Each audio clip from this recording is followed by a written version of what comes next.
আল্লাহ তাআলা আমাদের সকলের জুমার নামাজটুকু তুমি কবুল করে দাও। এই নামাজের উসিলায় আমাদের সকলের তামাম জীবনের গুনাহগুলো তুমি মাফ করে দাও। আল্লাহ তাআলা যেদিন আমাদের মা বাপগুলো কবরের ভিতরে কি অবস্থায় রয়েছে, আল্লাহ দয়া করে আমাদের সকলের মা বাপকে তুমি মাফ করে দাও। অভাব অনটনের কারণে আমাদের মা বাপ গুলো তোমার বিধান পালন করতে পারে না।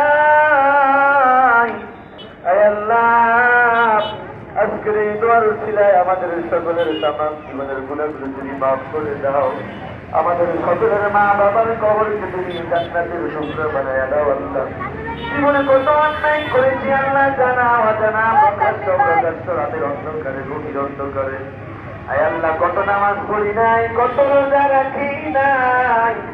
আল্লাহ আমাদের গুনাহগুলো একসাথ করলে উহুদের পাহাড়ের চাইতে বড় হবে। আল্লাহ আমাদের গুনার দিকে তাকাইলে তোমার গোসা হবে। আল্লাহ তোমার নাম রহমান, এই রহমান আর উসিলায় আমাদের সকলের তামাম জীবনের গুনাহগুলো তুমি মাফ করে দাও।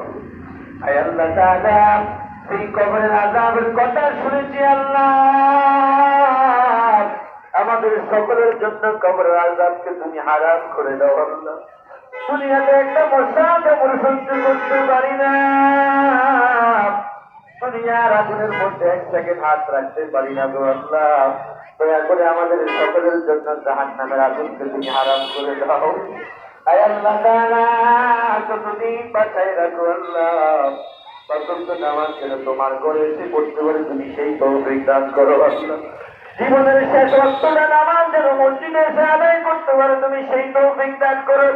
আল্লাহ তাআলা তোমার বান্দা মসজিদের নিয়মিত মুসল্লি মরহুম পারভেজ আল্লাহ, আল্লাহ